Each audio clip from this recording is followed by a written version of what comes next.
الحمدللہ وحدہ والصلاة والسلام علی خاتم الانبیاء والمرسلین۔ میرے انتہائی عزیز ناظرین و سامعین، السلام علیکم ورحمۃ اللہ وبرکاتہ۔ عزیزان من، آج میں آپ حضرات کے سامنے ایک بڑے ہی حساس اور نازک ترین مسئلے پر بات کروں گا۔ ہمارے معاشرے کے اندر جبکہ ہمارا معاشرہ فرقوں میں بٹ چکا ہے، تو اس چیز کا بہت رواج ہو چکا ہے کہ ہم بغیر کسی ٹھوس ثبوت کے، بغیر کسی معتبر دلیل کے، بغیر کسی کا کوئی واضح قول یا فعل سامنے آئے، ہم ایک دوسرے کو کیا ہے کافر کہتے رہتے ہیں، ایک دوسرے کے اوپر کفر کی تہمتیں تھوپتے رہتے ہیں۔ اسی چیز کو مسئلہ تکفیر کہا جاتا ہے کہ کسی کو بغیر سوچے سمجھے، بغیر کسی دلیل کے کافر کہنا۔ اس چیز سے امام الانبیاء جناب محمد مصطفیٰ صلی اللہ تعالی علیہ وسلم نے بڑی سختی سے منع فرمایا ہے۔ جب تک کسی کا کوئی واضح قول فعل جو کفریہ ہو آپ کے سامنے نہیں آتا، یا آپ کے پاس کوئی واضح ثبوت اور ٹھوس دلیل موجود نہیں ہے، تو آپ کسی پر کفر کا فتویٰ نہیں لگا سکتے، نہ کسی کو کیا ہے کافر کہہ سکتے ہیں۔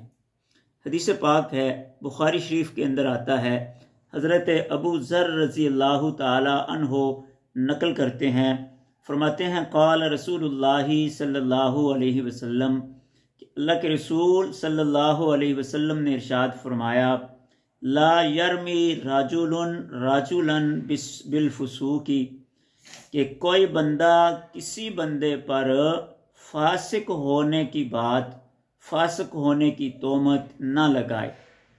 عربی میں رما یرمی کا معنی ہوتا ہے پھینکنا، یعنی کسی پر فاسق ہونے والی بات نہ پھینکو، کسی کو یہ نہ کہو کہ یہ فاسق ہے، بغیر سوچے، بغیر سمجھے، بغیر دلیل کے، بغیر اس کا قول و فعل دیکھے۔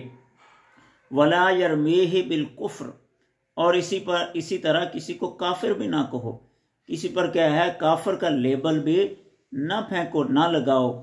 الا، اگر تم نے ایسا کیا، ارتدت علیہ ان لم یکن صاحبہ کذالک، اگر تم نے کسی کو کافر یا فاسق کہا اور وہ ایسا نہیں ہے، تو ارتدت، وہ کفر والی چیز اور فسق والی چیز تمہاری طرف لوٹ آئے گی۔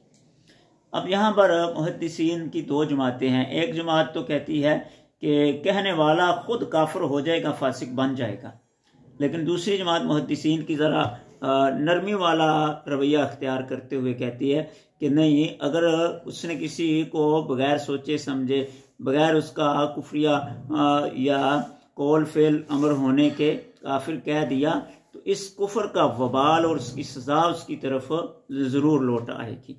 تو اس حدیث پاک کے اندر دیکھیں کتنی سختی ہے کہ اگر آپ کسی کو ایسے ہی کافر کہہ دیتے ہیں تو آپ یا تو خود کافر ہو جائیں گے یا آپ کو کفر کی سزا بھگتنا پڑے گی۔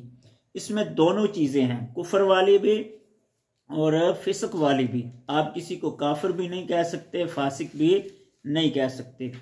اور دوسری حدیث پاک یہ بھی بخاری شریف کے اندر ہے، اس میں حضرت عبداللہ ابن عمر رضی اللہ تعالی عنہما نقل کرتے ہیں، ان رسول اللہ صلی اللہ علیہ وسلم قال، کہ اللہ کے رسول صلی اللہ علیہ وسلم نے ارشاد فرمایا، ایما رجل قال لاخیہ، جو بندہ بھی اپنے کسی بھائی کے لیے کہتا ہے یا کافر، اے کافر، یعنی اسے کافر قرار دیتا ہے، فقد باء بہا احدہما، تو وہ بات دونوں میں سے کسی ایک کی طرف ضرور لوٹے گی۔